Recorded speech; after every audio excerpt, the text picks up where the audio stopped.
No way, guys. Yeah. The stream is no more 2 people, 2 cameras. Look.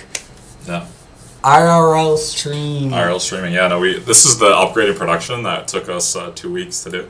Yeah, it took us 2 weeks to get you from your apartment to my dorm room. I was out in the wilderness, man. Yeah, plus addition, we got the bike in the background. Yeah, exactly. That's a new prop. It's a new set, a new stage. Right? Yeah, it is. We got the shoes on top of the bed frame. Exactly. So, how are you, Mr. Matthew Eriksen? I'm doing well. Yeah. I was going to see if you're going to bash that. How do you spell my last name? Erikson. No. What? No. What do you mean? Yeah, it's ERIK, no C. Oh, there's no C. There's no C. Really? S. Oh, SEN. Yes, exactly. I do spell it wrong on my Twitter. Yeah, a bike, yes. A bike? Guys, look, it's a bike. Oh, yes, my bike. It is Jerem's bike. Yeah, it's not your bike. It's actually my bike. Get it? Yeah. Exactly. But I guess, like, this episode, not really gonna have too much of a purpose, we just had we're gonna kind of conflict of interest in like competitive gaming is definitely one of the focuses, but like we just like Lane was there, we just had the event in the Lincoln Park Student Center. Yeah, that was exactly. pretty good. That was really good. Came out pretty well. We got some pretty cool picks. Yeah, exactly. No, I think it was good of an overall. If you're the DePaul student, you can go to the Demon Thon thing. So it's still going till 10 p.m. You have to sign up for it. That's true. Yeah. I mean, you could probably go in the lobby and sign up. I don't think it's that high grade security. Oh, is it really? I don't know. I don't think it's We're breaking into Demon Thon. True. Crash it. Make sure to just keep the stream on your phone though. We still want. Yeah, we need your views. Yeah, exactly. We want to justify the existence of the show. Yeah. But yeah, so it went well. I'm pretty tired. Like, I'm not gonna lie. Oh yeah. Like, I have more commitments after this, and I'm just like, I don't know how I'm gonna get through this. Like, yeah. I mean, do you have Red Bull around here? I guess like. No, I gave out the Red Bull that I had. You did? Yeah, okay, I'm probably gonna go get coffee. I don't know. Yeah. We should get like a. I mean, we should get any sponsor for the Esports, but we should get like an energy drink sponsor. Because I mean, what if we got a coffee sponsor? We could get coffee sponsor, but I feel like all the energy drink companies, like a million like shitty ones too. There's like there's like all like the G, like not G Fuel's like obviously pretty big, but there's like Gamer Subs and shit. I feel like all the like new ones that crop up. I feel like we could get like one of the shitty ones and like, hey, give us money. Yo, I would do. What if we got Dunkin' to sponsor us? We have Dunkin' like right above us. True. Free Dunkin'. Yeah, isn't like I thought Dunkin' was like partnered with DePaul overall. Is it?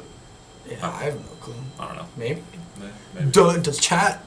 Do you know? Is DePaul sponsored by Dunkin' Donuts? We have to just say something wrong and then chat will correct us. I think that's like how the social media and internet works now. It's like way faster than asking a question. You just say something like it's fact. Say something out of line and be like, so guys, which one is it? Right? Exactly. Right, chat? Yeah. Yeah, you're a real streamer. You're talking to chat now? Like. Yeah, I mean, like, at this point, we have someone talking in chat. See?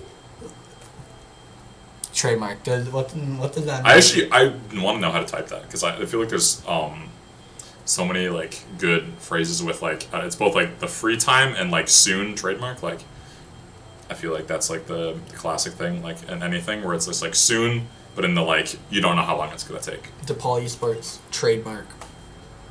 Is it trademarked? No, it's not trademarked. Yeah, I mean, I don't think it is. Yeah. But competitive integrity, yeah. Like, I feel like this is something interesting to me because it gets into, like, our moral conversations that we always have, Jeremy, because we both hate hypocrites, and I feel like esports is a lot of hypocrites. Oh, it is. It definitely is. Yeah, so the kind of recent news that made me think of it was that, what I talked about in the pre-show was that, Valve, like MPGL for the major, has banned both Gambit Esports and Virtus Pro, the organizations. Their rosters can still compete independently, kind of like, the Olympics, you have like the Russian Olympic Committee rather than the Russian team. But yeah, so the teams can compete independently. Essentially, so the players can still play, but obviously they won't have necessarily the funding, the salary, all those things. So how long are those 5 players going to be able to sustain themselves just playing separately from their organization, essentially, rather than let those teams splintering and getting picked up by a bunch of other teams, obviously, at that point, just trying to feast on the scraps. And for me, the question's asked is, like, obviously, I agree that, war is wrong, invading another sovereign nation and, obviously all the war crimes that are happening. and that we've seen happening, on the news or just from what you hear overseas. But then you see other instances of these similar things happen, where obviously in the Middle East with Saudi Arabia, they have committed a lot of horrible atrocities. And if I'm, again, not a geopolitical expert, but I believe Yemen has been in conflict with them for a long time as well. Okay. And those, obviously, sanctions have not been imposed on that. And obviously even Saudi Arabia very much funds a lot of esports. Like, they have a large ownership in ESL and a number of other and a number of other brands. As well as, you see things like the F1 Grand Prix still in Saudi Arabia, but they canceled the Russian Grand Prix, but then they hold multiple Saudi Arabian Grand Prix and multiple even U.S. Grand Prix. And as we all know, as U.S. citizens, the U.S. track history of foreign involvement is actually not illustrious, and there's obviously no sanctions against the U.S. So I feel like it's more of a gesture than actual like a moral standing. It's about like. We feel like, to some degree, it's a good optics for us, for these companies to, put sanctions against Russian teams and orgs rather than, continue to partner with them. Again, it seems to be more of a business decision than a moral fun decision. Yeah, and I think it's like, as far as moral, I think like especially with more recent like conflicts, like. Especially like Russia, Ukraine, however you want to look at it, they're more like, even outside of esports, you see the companies pulling out, and like even with like Valve, for example, like they're not paying the Russian developers. Yeah. Right? Yeah. Sorry, I was trying to remember my news right. Yeah. But like they're putting down these different sanctions, and they're actually like putting work into it to like stop it. So it's like, it's interesting that like esports, I think, was some of the first like people to do that. If I'm mistaken, or if I'm right, I'm pretty sure esports was like the first to be like the whole Russia-Ukraine issue. They kind of like stepped in and made a stance. Yeah. It was interesting, like seeing all these different political, economical, whatever other sources are kind of just following in step, which is like, I don't know. It's kind of weird. In this case, this is kind of what's going on. Yeah, and for me, like where the kind of hypocrisy point comes in is like, is it like, what are you standing for when you are like sanctioning Russia for this is like where my main pivot is. It's like, what are you standing for if you're sanctioning Russia? Like, why is Russia where you're drawing the line against Ukraine? It's like there's been a number of other conflicts that have happened, but invasions, has, like, happened. But no sanctions have happened. Is it so why are you sanctioning Russia and not other ones? Whereas I think if you flip it and you want to support Ukraine, that's a much more, in my opinion, positive thing, rather than, because again, no one's morally perfect and morally like unilateral, like they apply the same principles and everywhere. Like, so like say if you're utilitarian, obviously that's where you have like the whole eating babies argument, because it's like, is that going to be the most efficient way? Is like, because again, if you calculate human value just purely on like a numbers table, like, okay, how much food are you producing, how much food are you taking, like, or whatever your data point is to value human life, that obviously gets really, really messy really, really fast, and it's difficult to perfectly have some moral code. But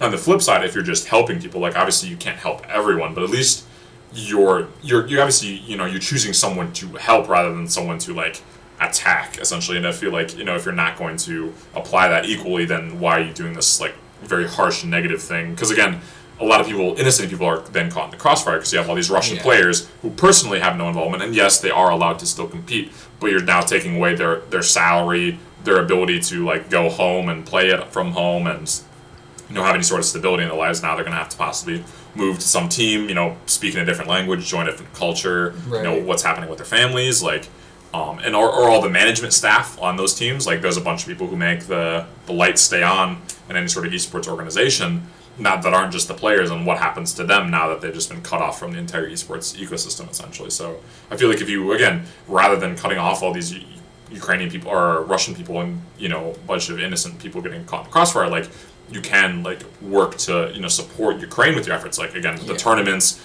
and maybe giving additional resources to like Ukrainian teams, or like partial Ukrainian teams. Like Navi is obviously famously Ukrainian or owned, and as a number of Ukrainian players involved with this organization. So I feel like that's a much more positive spin, because I feel like it's a much more important to uplift the people who are getting hurt rather than like try to take down those who are strong. Because like, even if you like oh, you nailed some blow against the powerful. Like you still have people who are very much struggling. Like and it's like when you're talking about war, that's people who are dying and starving and they're displaced from their homes and are lost from their families. Like that, I feel like is a much more pertinent issue than like, oh, I want to cost the Russian oligarchs some of their billions of dollars. Like I feel like that's.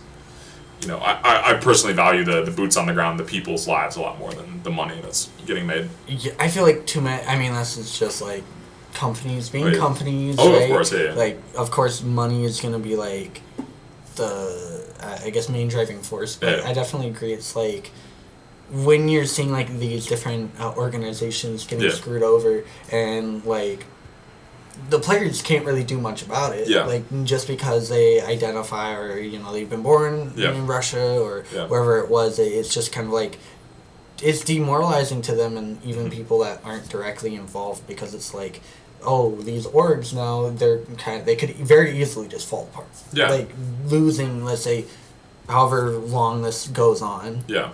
That's revenue they'll be losing. That's involvement. That's being in the spotlight. Whatever. It's going away, and that can cause other people to come up. Mm-hmm. And I think eventually what's kind of happened in the past with like other, I guess groups is the way to put it. That like Russians eventually, I wouldn't be surprised if like people have some sort of hatred towards them, and which we've seen that happen like it's happened repeatedly in the past. So it just I don't know. I think there's so many negatives that are happening that I don't think just attacking whoever is gonna lead to anywhere, regardless of who we're talking about that's attacking. Yeah, because I feel like it's the kind of like violence just breeds more violence because then you're just having this like giant back and forth and I feel like again it's one thing because obviously corporations are composed of people, but obviously those corporations are going to steer themselves in one way or another because again a board of directors makes that decision and then slowly down the chain of command that gets executed. Yeah, and obviously anywhere and along that can be. But I think it's kind of one of the, I don't know if it's not quite a prisoner's dilemma, but it's kind of like, I think a lot of people are just kind of locked into their zone and they don't think a lot outside. They're like, for instance, you have like a lot of people in the company and they're like, okay, I want to keep my job because it's like, I'm not going to like quit because I disagree with the how our company is dealing with X or Y issue. A lot of people like, they're thinking of their family and, and that kind of stuff. So, and on the outside, like, I think one of my biggest issues a lot of times is the people who kind of have no stake or no dog in the fight, and they're suddenly, like, super, like, oh, man, I'm, like, super supportive of what this, org is necessarily doing, because I feel like, are you really, like, what do you mean by that support, and, like, what cause are you actually supporting, and, again, like we said with the hypocrisy angle, like, you might say you support some cause, like, I mean, there's so many, like, one of the classic examples is a Twitter screenshot you take, for instance, for Gay Pride Month, you might put a rainbow flag on, you like a lot of companies will swap their Twitter profile to be kind of a rainbow version of their logo, but then you'll see in countries like, the Arab Emirates where it's illegal to be homosexual, or for a long, and again, I'm not up to date on the code, but for a long time, obviously, it was very looked down upon, and those company logos, like their account that would tweet in, Arabic or whatever the local language is, those would remain neutral logos. And it's like, are you doing this? Again, it's optics and not actually like actual reality, essentially, And then you have people that are like, oh, I'm glad that this company supports gay rights. I'm like, well, no, they're just doing it. There's a difference, I think, a lot of people don't understand between actually supporting and just putting on, like, just saying, I support this, right? Yeah. Because I don't, too many, like, this is even, like, in real life, like, what's it called? Like, people, there's a difference between saying you're going to do something and actually acting on it. So, like, the companies, whether they change it, like, it's good they recognize it, but I feel like with the platform they have, like, there are a lot of people that do actually, like, take action in what they're doing, but there's also a lot of people who don't. Yeah, and I mean, I feel like that's another thing, like, you see, that's one of my least favorite type of charities, are charities that are all about raising awareness, because that actually, isn't benefiting, like, truly benefiting. Obviously, there's a lot of statistics, but even those are kind of very muddied, and, versus, like, again, when you're donating, like, money to then fund someone's healthcare, or fund, an actual, like, legitimate thing, like, if you are volunteering in a food bank, donating to a food bank, and serving meals to people who do not otherwise have meals, I feel like that's a very, like, like, that everyone can agree upon is a good thing that you're feeding the people who are hungry. Like, that's in every major religion, every moral code basically out there. Like, feeding people is a good yeah, thing. exactly. Like having a roof over their heads, volunteering at a homeless shelter, whatever. Like, I feel like those are the people who are most vulnerable in society, and those are the people who are most important to aid, essentially. And like you said, like, there's a big difference between looking like you're helping the issue and just like once a month going to your local thing or donating to a charity that you actually have found is doing meaningful work to you, and maybe donating to them. Like, obviously, not everyone has the financial circumstances, but I think that's where volunteering can be a really big thing, where you're like serving the people that need to be served to the best of your ability and stuff like that. I think is very, very powerful and very meaningful to do. I think it's like important. Yeah, and I mean, along that, as far as like actually acting on it, like going and doing things, I feel like with social media, like the way that things are going, it's a lot harder to be able to act on things, especially when you get support from like someone in California, someone from New Zealand, right? You got like all these different areas, but I feel like a lot of these companies, there's better ways to go about it. And so like linking that to the whole thing, what's going on with like esports, is like I feel like there's better ways. Like, a lot of people are unhappy with Russia, but catching like neutral people in the crossfire that most likely don't care to be involved with it because they don't want to be involved. I don't want to speak their opinion, but it's like, I don't think by hurting more people is the right way to do it, because there are so many better ways. I mean, I'm the type of person that I hate when I throw out ideas without specifics, but there are definitely better ways than just being like, let's cut out Russian esports teams from being able to compete and possibly dismantling the orgs because they're they need money to run. Exactly. So I don't know. I feel like hopefully in the next weeks, months, hopefully this ends quicker rather than longer, that we start seeing like a change. But I think it's difficult, and that's one thing that I've kind of try to make a conscious effort in my own work, is try to focus on localness in a way, because obviously the internet is very powerful that it links you internationally. But if you like to make change internationally is painstakingly slow. Because again, you have so many different cultures, and the communication is just going to be less effective. Like, just that's a matter of fact. Like, because how do you change people's how do you convince people communication wise to whatever 2, 3 billion, 4 billion, however many people are on the internet of the total global population? I'm not sure, but trying to speak to all of them, because communication is not just obviously what you're saying and your intent behind what you're saying. It's how you actually say it. And if you want to get the same exact point across to different people, you're going to have to speak to them differently. That's just the reality of the situation. So if you're trying to change minds, you're going to have a lot of different conversations. And when you send out a tweet, a lot of people might resonate with them, but a lot of people that is a discordant note to them, and so then they're going to attack it or whatever, but you're not going to reach them. And then when your goal is to reach as many people as possible. So I think there should be more of a focus on local things, where it's like, okay, hey, I'm in Chicago, like, all right, I want to help the Chicago homeless. Like, that, if that's your, big crusade you want to go on, then like that's a very actionable goal. It's like, all right, my goal is to have people have more homes, and but that's a very more reasonable goal, because you're like, all right, we can maybe build more homeless shelters, try to improve local policies through what are we in programs to help build infrastructure to take care of these people, and again, adjust the laws and stuff. So it's like, okay, when they are without a home, can we improve their conditions? Can give them food? Is there areas where they can set up, tents and live temporarily while they're trying to find things? Trying to build programs to get better work and higher quality work. So, and things like that, to try to actually make a difference in your community, because you can have a lot of individual conversations with your friends. Like, hey, this weekend I'm going to volunteer at a homeless shelter. You want to come along? And it's like, all right, now you have 2 people going there for 3 hours, whatever it is, or even an hour. That's better than nothing. And then you can get a group of friends, and if you do that once a month, suddenly then you have a group of say 7 people that are doing that, and that's 7 more hours that wouldn't have happened otherwise that you just did. And that's a very actionable, that's 7 more hours of labor towards helping people that are underprivileged in your area. And that's and you get those wins too, because you get to see face to face that person that you're helping.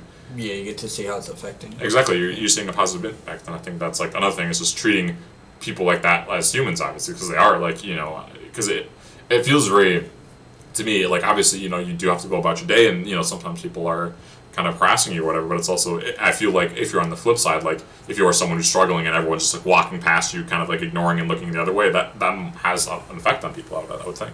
Well, I think it's also doing the small thing. Exactly. Instead of trying to have a global impact, which I think like these bigger companies can definitely do. But like, if you want to try and make an impact like for yourself or whatever it is, I feel like doing it in a way that like, how am I gonna word this?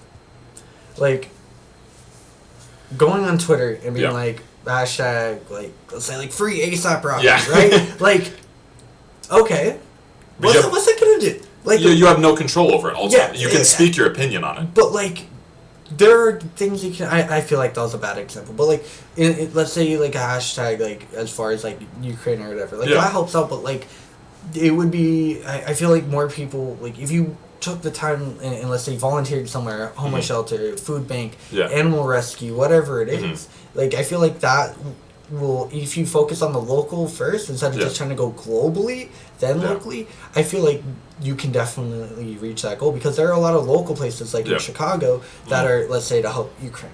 Right? So, I don't know. I feel like too many people, too many companies are too lost in like, we have this giant goal, which is great and all, but there's no like little build up to getting to it because you can't go from like nothing to some like random person in Chicago like me to being like, I'm gonna save Ukraine. Right? Yeah, I'll save a whole country by myself. Yeah. So that's an exaggeration, obviously, but it's like. No, I would agree, honestly. And I don't even think the Free ASAP Rocky is even a bad example necessarily because I feel like, when you're tweeting a hashtag, like ultimately, like that final decision is with the judicial system, with whether or not someone's in prison. Obviously, public opinion can sway that, but again, you can have a justice that's just like my sentence is done, and and they can technically just sit there sit on their hands and do nothing. Whereas the things you have control over are your own actions, and so it's like, okay, again, focus on what those things you can control are, because again, like I feel like that's one thing is you also hear about so much suffering that happens that you have no control over. So it's kind of this one-way thing where it's like you're hearing about suffering and you can't necessarily impact positively that suffering directly necessarily. And so I feel like that's a very toxic relationship that we kind of see with news coverage and stuff like that of all the tragedy that happens around the world. That's just social media. Yeah. I feel like, I wasn't as aware when I was younger, but I feel like social media in where it is right now has kind of escalated how people react and how people are acting with these different situations. Yeah, because you're getting live updates and you're getting, like, again, when everyone has a smartphone camera, now you're suddenly seeing in, like, unedited, visceral detail the things that are happening. Yeah. And, like, media's always been very, like, liberal, I guess, in a way, so, like, how do I frame this without, like... do you know what I'm talking about? Like, well, I think media definitely has like an agenda with everything that they do, and they have a lot of narratives that they're trying to sell, and a lot of times like the reality can get massively twisted in service of the narratives rather than. I think bias. Yeah. So okay, like I guess off of that, like a lot of media is very like liberally biased. There are also other things, Republican, they sway whatever direction, but like. I feel like when I was younger, I had a very, like, liberal point of view on society because of, most of my things came from, like, news sources, right? Like, I'd hear it from, like, my mom or my dad, brother, whatever. But I feel like for me personally, a lot of news came from either, like, teachers talking about what's going on or specifically the news. And I didn't have access to, like, social media in the way I do now. Yeah. Like, I didn't get Instagram until I was like 14. Yeah. I didn't make a Twitter till like a year ago, 2 years ago. Yeah. And like I had Facebook since I was young, but like Facebook is more so like just connecting with my family. So when I became more aware and was starting to realize like seeing all the pictures from the story, you start realizing in the news like there's these very like biased point of views. Mm-hmm. I guess me trying to say liberal or whatever, I don't think that's the right word. But, like, I think bias is a lot better word. Because then, when you only have, like, those specific viewpoints, it's, like... Makes us like my parents only watching certain channels. Yeah. It made my view very one way. Yeah. And so, then it's, like, when I'm seeing all these different social media pledges and all these different actions being taken, it's, like, some people are in that same mindset, I'm going to do things... this one way, my way or the highway type thing, and then you have those same people who like similarly to how like news sources kind of push for it.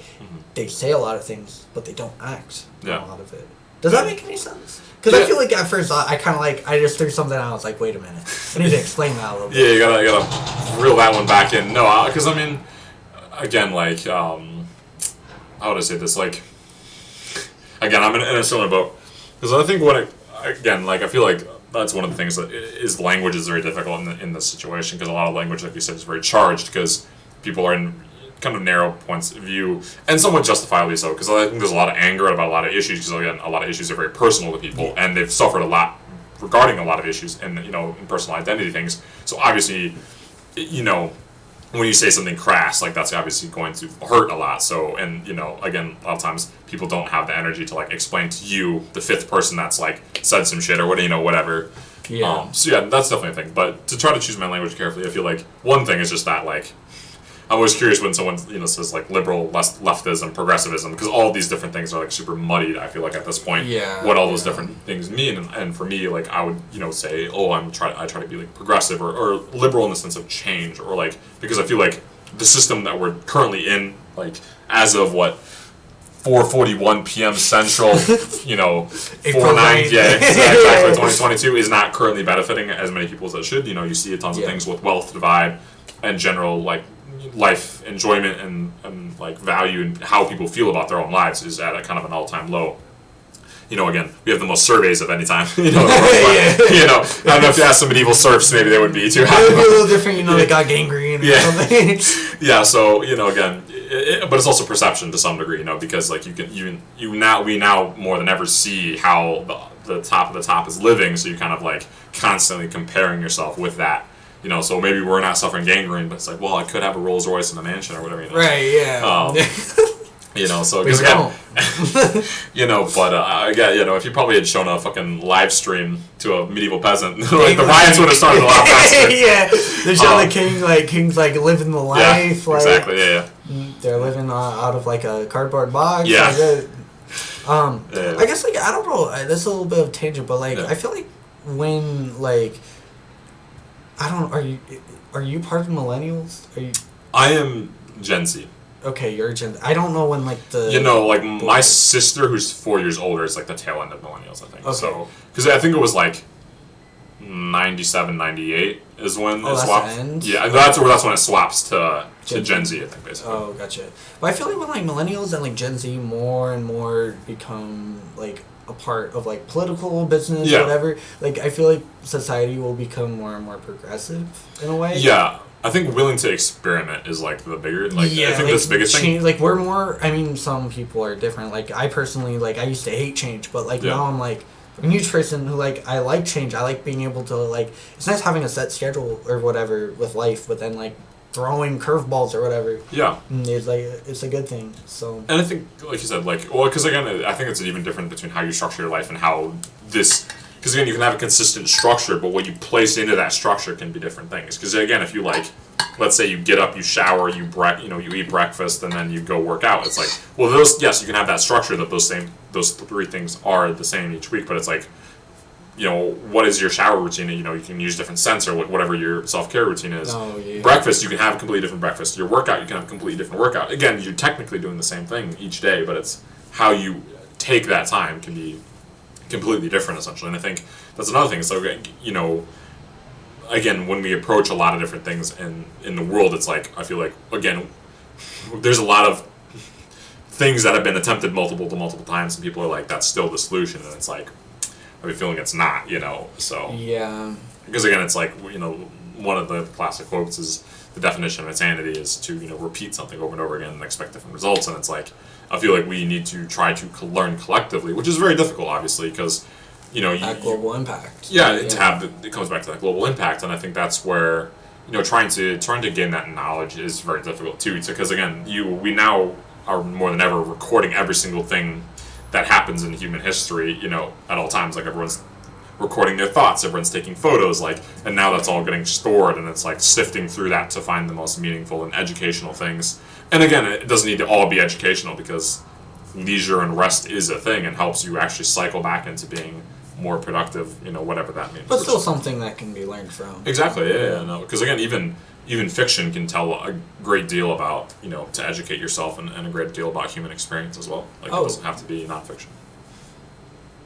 That's an interesting point. We went from politics to, like, fiction and nonfiction. I don't know. I feel like when you look at So I haven't been one that I've talked to you about it that has been reading books Yeah. all that much, but have you ever read Slaughterhouse-Five by Kurt Vonnegut? I have not, but that was definitely on the list. It's one of my favorite books. Yeah. It was one I read in like one of my AP English classes, but Yeah. like I've gone back to a couple times. Oh, yeah. But like the way it looks at society, since like the main character, without getting too in detail, he's Yeah. like very broken from some things that happen in his life, and he's not Yeah. able to change with how society is kind of moving. Yeah. So, and I believe it takes place like around World War II. Yeah. So very like politically like heavy and difficult time. Yeah. So it's interesting how much it kind of shows about society from like that time, which I think it came out like in the 80s or 90s, and like Yeah. now being like when I first started like 2018. Yeah. Now we're like in middle of 2022. Mhm. So that's an interesting point you bring up. Yeah, no, and I would agree on multiple points. One, I think rereading is super important because, like, again, what you bring to the book, like, every time you read a book, you're a different person when you approach that book. Yeah. And so then that interaction you have with that book is different. And so if it's been an impactful book, I think it's very, very worth rereading several times. In a similar vein to that, when you see, like, an older perspective, I think that has two interesting points from my view. Firstly, is like it is interesting to see the kind of predictive nature of certain, when you look at certain elements of human nature, you can kind of see what's coming next, and Okay. to some degree, lesser or more, or I think, like you said, you saw his perspective in Slaughterhouse-Five, how it relates to 2018 you, but I was reading The Neuromancer by William Gibson, and that is viewing like a I think 70s perspective of the 2000s and things. And at this point, it predicted a lot of things. In the book, it had the Matrix, which was functionally just a virtual reality that everyone had avatars on and acted in a completely different way. Metaverse. Well, not even the metaverse, the internet, because this was pre-internet time. Okay. And it was like that there's this virtual thing that everyone jumps into and all interact with. And the thing is with the Matrix is you can get hurt and damaged, and it can fry your brain.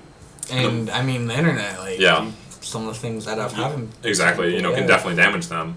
In a way, so that was a very interesting, and another big note is that, the world is kind of ruled by corporations because, again, there was less and less regulations because the corporations, and they still keep the governments around, but they're just purely puppeted by the corporations, so everyone just blames the governments when it's really the corporations that are kind of puppet mastering everything around. What's this book called? Neuromancer by William Gibson. I'm gonna look this up on it. I'm gonna have to Yeah. pick it up. Yeah, It actually no, sounds really interesting. Yeah, because I feel like that's also a very fairly predictive thing because I think a lot of people have anger at the government, but they don't realize all the money that's getting transferred from corporations to various politicians, and things like of this nature. You see the insider trading that politicians do because again, the senators can buy stocks and also pass policy, which, speaking of conflict of interest, is in my opinion a major one. Whereas the president does have to give up their business assets. Like Jimmy Carter, whatever, had to sell his peanut farm because you're not supposed to own, a business while you're president because you can obviously really? pass laws. Yes. Duh, Which makes sense. Again, you're the lawmaker. You shouldn't just be owning businesses that you're like, how about Jimmy Carter's peanut farm? Suddenly gets a tax break. Again, any farm named this. You can do whatever. But we have. Also, this is the book, right? Yes. Yep. Okay.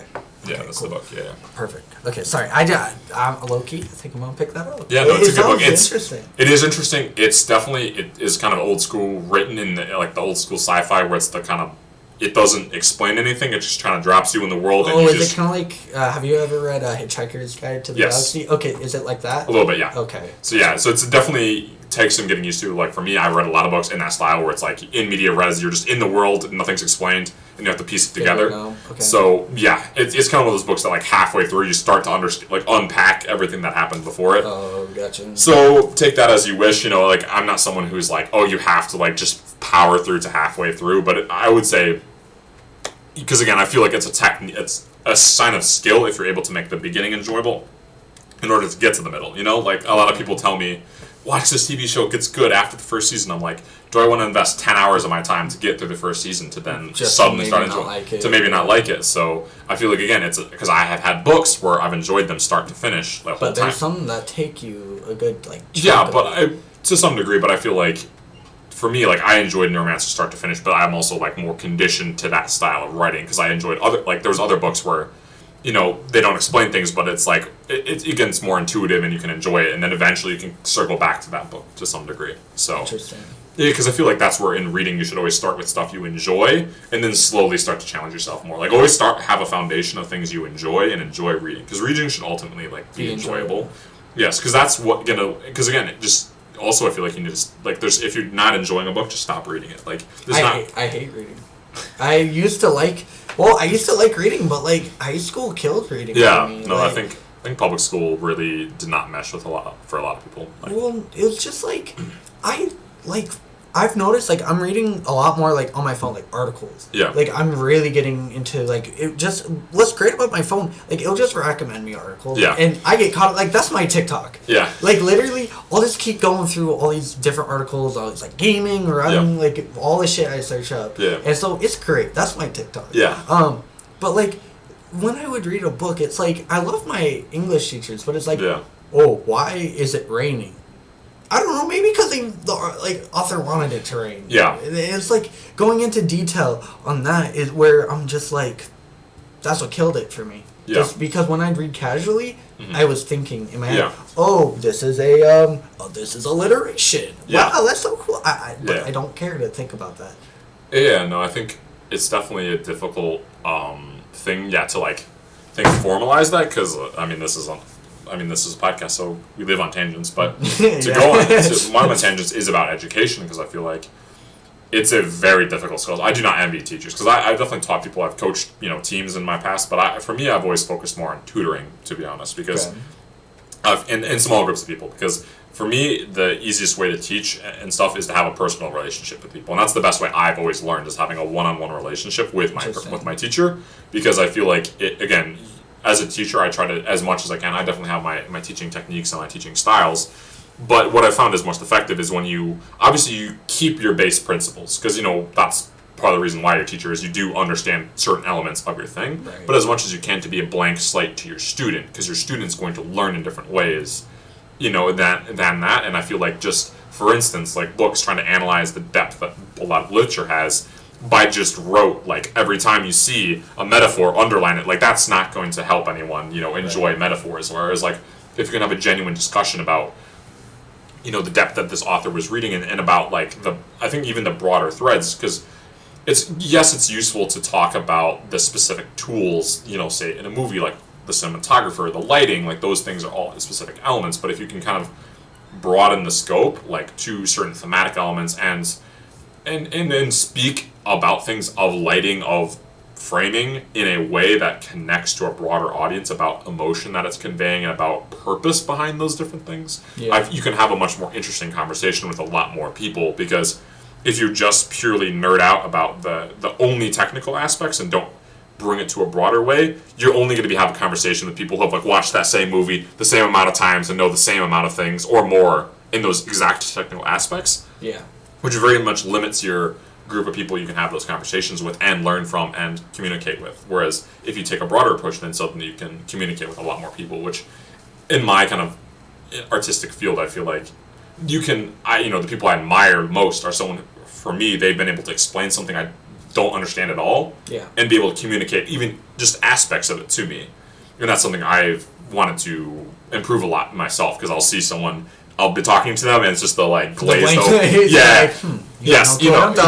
So, and being able to bring them along with me on my journey of like, oh, why am I so excited about this technical thing that I see, or this like technique, or this book that I read? Like, why am I so geeked out about this? I want to share that enjoyment with other people.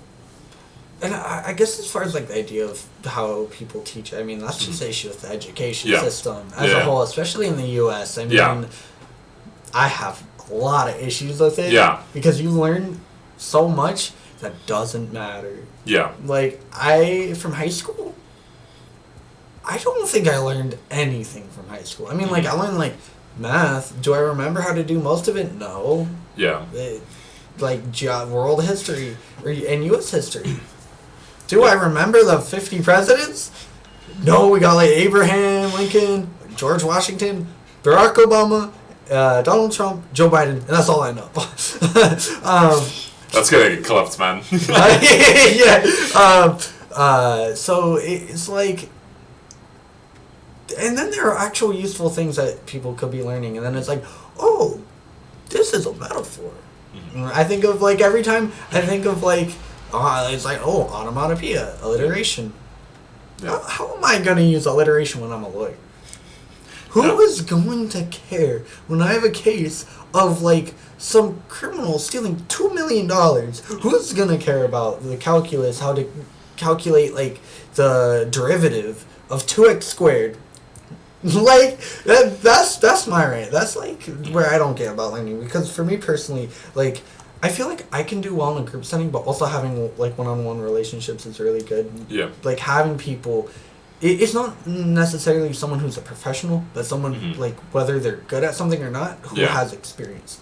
Like I think experience is much more valuable than like school smarts. Oh yeah, no, I think the classroom, like the education should lead to action. I feel like, it needs to be like basically a cycle of practical. It's like you basically want to give people like some vocab kind of in the classroom setting. It's like, okay, here's the right way to talk about this so you can ask more productive questions. I feel like that's one of the biggest things where it's like, for instance, if you're in a case, it's like, how do I don't understand this thing, what am I referring to, in a breakdown essentially. It's like, because you need to have that conversation to learn in an actual setting, Right, yeah. So I think those are very useful things to learn in classrooms. Well, like you said, like your, internship type or whatever. Like, because I feel like apprenticeship is probably one of the best ways to learn, where it's like you have someone, you're an understudy, you're just shadowing them, you're trying to help them with small things as best you can. Like, the classic examples like the blacksmith, where it's like the blacksmith doing a lot of the technical work, but as an apprentice, you're around the shop, you're still in the environment, you're doing some basic manual labor. You're doing everything. You're doing it everywhere, but you're also able to shadow, and again, you can maybe work on lower priority things that aren't as important, and get your feet wet, and things like that. And I think a lot of instances, in a law setting, you do that. I mean, even in film, you have a production assistant, and it's like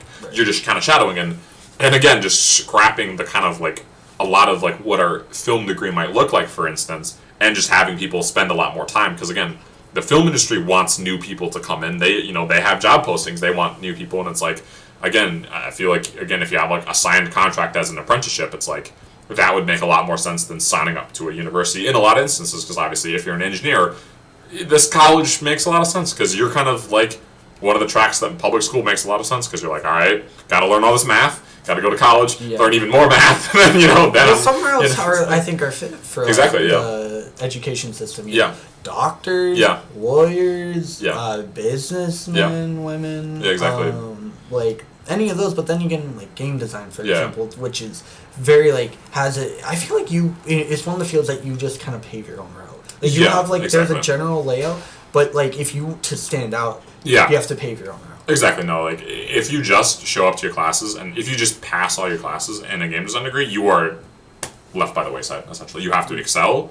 I feel like game design would benefit a lot more from, like, an art school approach, because you see art schools, like, the people in those are very competitive, and they grind. Like, it's a lot of work to be at those, like, elite art schools, and I feel like, and there are those for game design, and some of them, obviously, they do burn people out, like, a lot, but I feel like a lot of four-year universities that have the game design program should tailor it more towards that, because I feel like, because even the four-year universities obviously like still give you the social life, and I feel like that's a positive of having a big school, or being part of a larger school. Because in art school, obviously you're in a class of like maybe 600, whatever people school, like.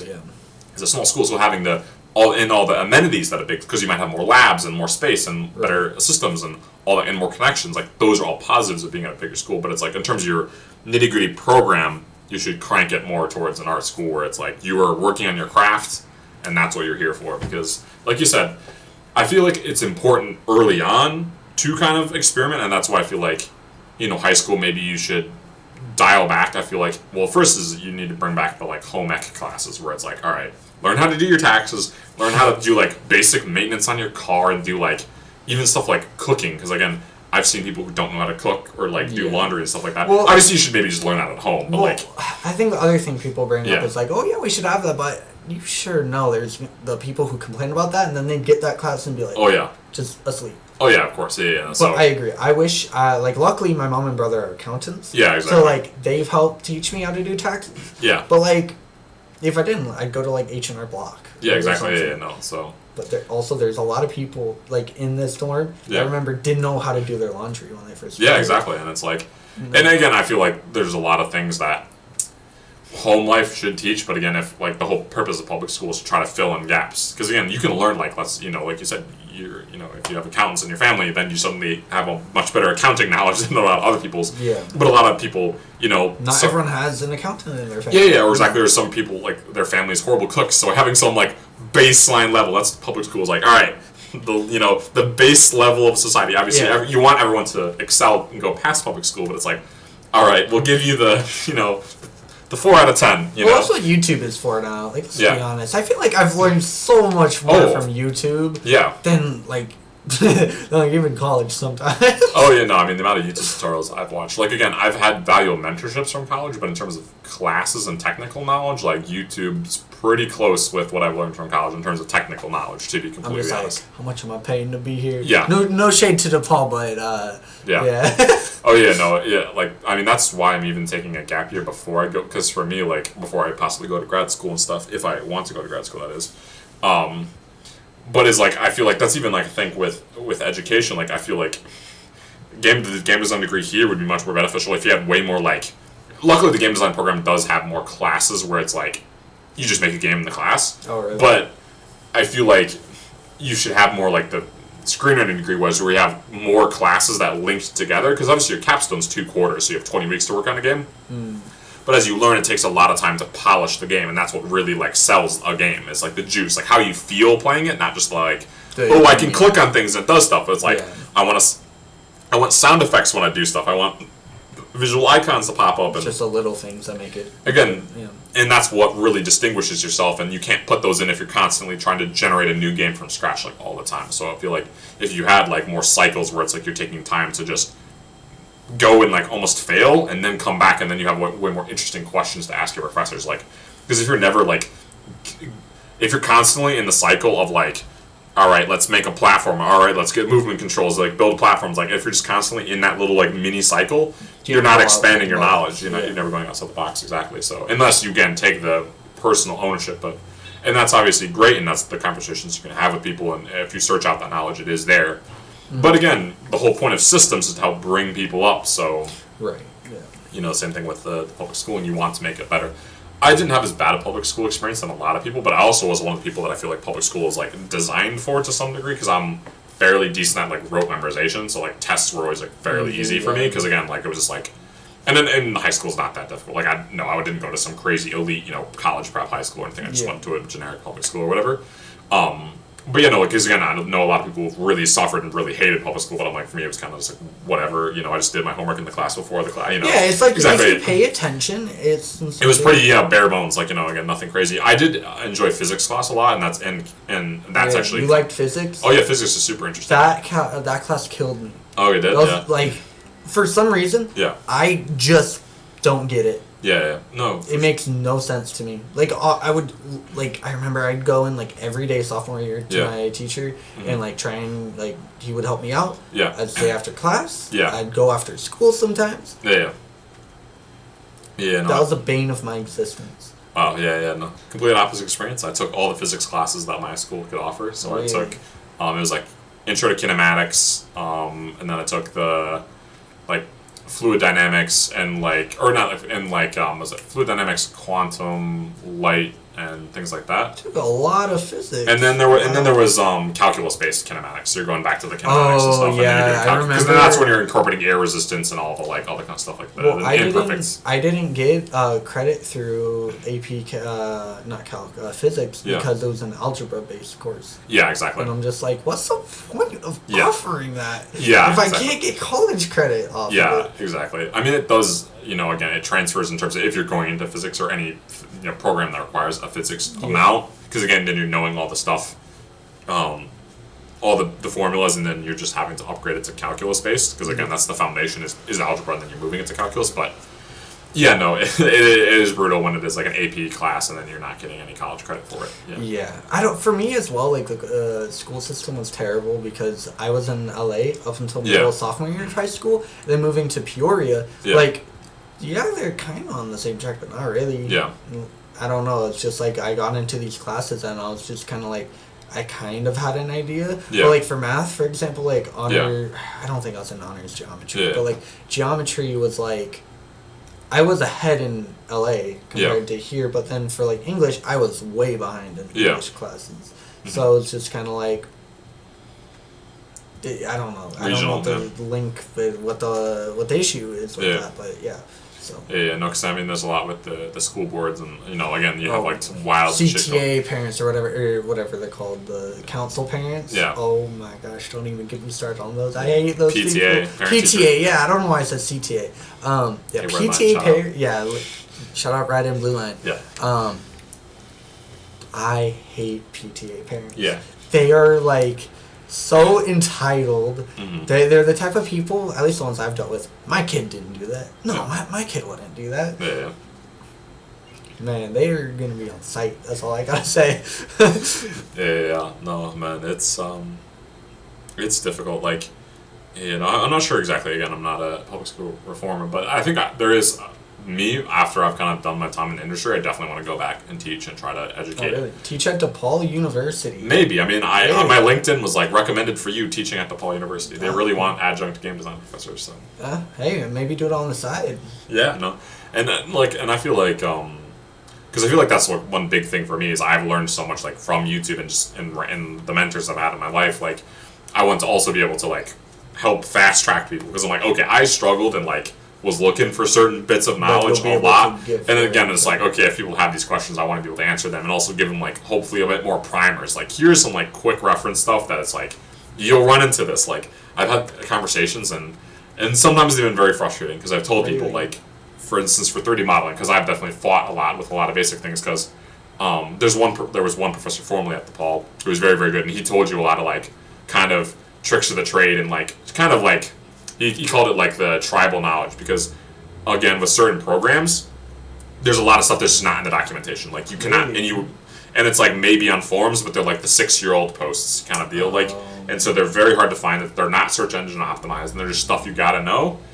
And you kind of learn that from just taking classes and doing stuff and trying and failing. And it's like, I want to be able to like give resources to the people that are coming up for me and don't have to like make someone's life a little bit better. Exactly, because again, get them up to speed faster so they're able to do what they want to do. Because ultimately, that's like what you want to do as an artist is like, because that's I think one of the unique things with digital art is like you have to get acquainted with the tools because it's pretty intuitive to some degree to like use a paintbrush and color. Like, obviously, there's a lot of techniques you can do with that, but you at least understand like on the base level, like, okay, I take color and I apply it to a surface or sculpting. You're like physically pushing like.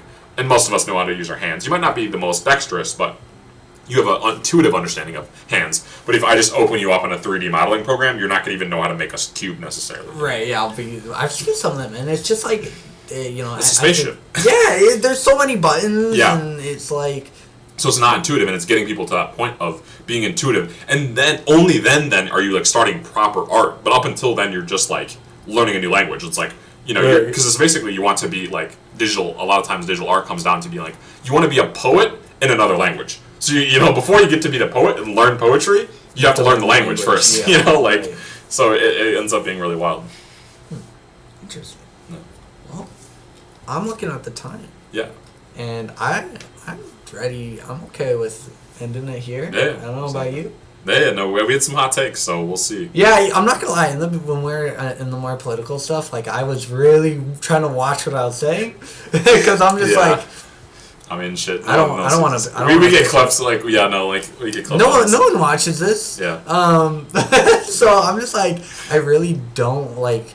I say a lot of things that I've learned that like people will be like, at first they'll be like, oh, whoa, like, bro, what are you saying? And then like when I explain it, they're like, oh, that makes sense. Yeah, exactly. Because I feel like if you like again, certain people get like for me, it's always like certain phrases catch my ear, and I'm like, where are you going with it?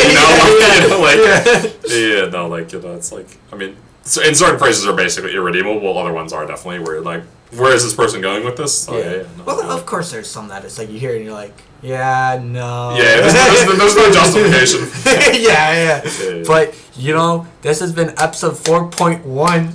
There's lost footage, for those who saw it, great, but... I know most of you didn't see it, though, so we're okay. But, we'll be back next week. I don't know, maybe in the same room, maybe in Discord. I don't know. We'll figure it out. This was last minute. But... Thank you guys for watching, and we will see you in the next one.